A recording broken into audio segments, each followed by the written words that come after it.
এই জুলাই বিপ্লবে যারা অংশ নিয়েছে, আপনারা যারা অংশ নিয়েছেন, নেতৃত্ব দিয়েছেন, হাসিনা ফিরে আসলে সবাইকে ফাঁসিতে ঝুলাবে। সুতরাং আমাদের ভিতরে দরকার সহনশীলতা, আমাদের ভিতরে দরকার ঐক্য, আমাদের ভিতরে দরকার পারস্পরিক সম্পর্ক, আমাদের ভিতরে দরকার সহনশীলতা।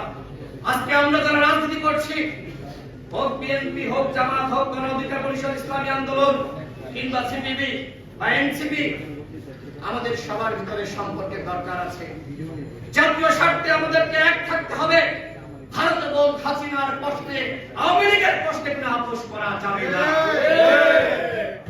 এই সরকারকে বলবো, আজকে আপনারা রাষ্ট্রীয় সভা করেছেন, কিন্তু এই সরকারের কোন উপদেষ্টার মুখ থেকে কখনো শুনেছেন যে উপদেষ্টারা বলেছে যে 2018 সালের কোন সংস্কার আন্দোলন না হলে, এই ছেলেগুলো সেই সময় নেতৃত্ব আসলে, এরা সংগ্রাম না করলে, রিমান্ডের নির্যাতনের শিকার না হলে আজকে 24-এর সংস্কার আন্দোলন হতো না?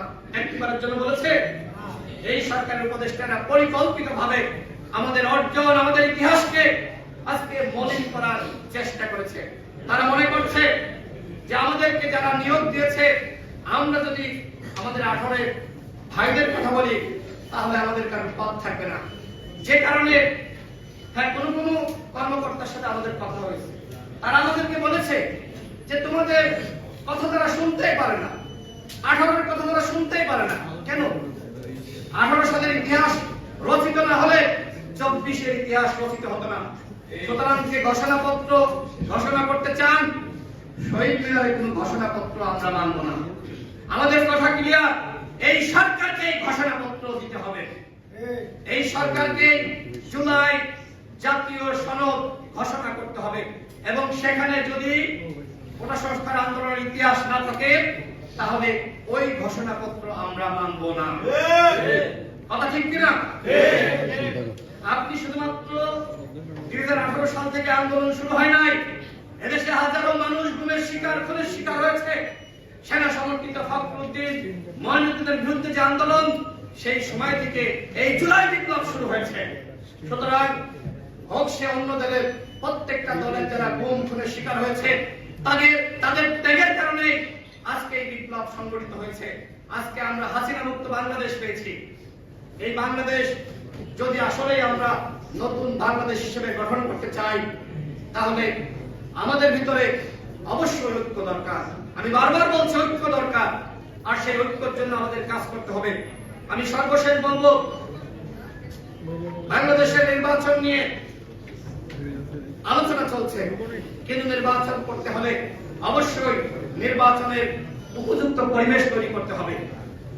নির্বাচনের উপযুক্ত পরিবেশ যদি এই সরকার তৈরি করতে না পারে, তাহলে প্রধান উপদেষ্টা যদি বলেছেন যে আগামীতে যদি অবাধ, সুষ্ঠু, নিরপেক্ষ নির্বাচন জাতিকে আমি উপহার দিতে না পারি, তাহলে জাতির কাছে আমি গাদ্দার হিসেবে, আমি অপরাধী হিসেবে বিবেচিত হব। আমি সেটাই বলতে চাই যে আপনারা যে আগামীতে আন্তর্জাতিক মানের একটি গ্রহণযোগ্য নির্বাচন করতে চান, তার জন্য অবশ্যই নির্বাচনের উপযুক্ত পরিবেশ তৈরি করতে হবে। এখনো পর্যন্ত পুলিশ ফাংশন করছে না। ওই সচিবালয়ে আওয়ামী লীগের প্রেতাত্মাদেরকে পুনর্বাসন করে আপনারা কি অবাধ, সুষ্ঠু, নিরপেক্ষ নির্বাচন করতে পারবেন? আমরা নির্বাচন দেখেছি 14 সালে, 18 সালে, 24 সালে। ওই ধরনের নির্বাচন দেশের মানুষ আর দেখতে চায় না। আমরা চাই অবাধ, সুষ্ঠু, নিরপেক্ষ নির্বাচন। সরকারকে বলবো, আপনারা রাজনৈতিক দলগুলোর সাথে সম্পর্ক তৈরি করুন, যতটা পারেন ঐক্যমতে তাদেরকে নিয়ে আসুন। তাদের ভিতরে আপনারা বিভেদ তৈরি করবেন না, এবং নির্বাচনের পরিবেশ তৈরি করার জন্য দরকার এই পুলিশকে ফাংশন করতে হবে। এখন পর্যন্ত গ্রামে গঞ্জে পুলিশকে দেখে মানুষ ভয় পায় না। পুলিশকে দেখে মানুষ যদি এখনই ভয় না পায়, 1 বছর অতিবাহিত হয়েছে, নির্বাচনের সময় আসলে ভয় পাবে? সুতরাং এই পুলিশকে কিভাবে ফাংশনাল করা যায়, র্যাবকে কিভাবে ফাংশনাল করা যায়, আইন শৃঙ্খলা বাহিনীকে কিভাবে ফাংশনাল করা যায়, সেনাবাহিনীকে কিভাবে আরো বেশি ফাংশনাল করা যায়, সেই দায়িত্ব সরকারকে নিতে হবে।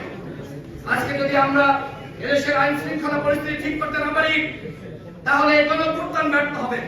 সুতরাং এই গণঅভ্যুত্থান সফল করার জন্য অবশ্যই আইন শৃঙ্খলা পরিস্থিতি আমাদের ঠিক করতে হবে।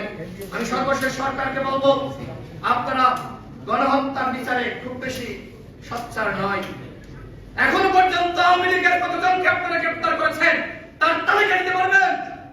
এই জুলাই বিপ্লবে আবু সাঈদ শহীদ হয়েছে, মুগ্ধ শহীদ হয়েছে, হাজারো ছাত্র জনতা শহীদ হয়েছে।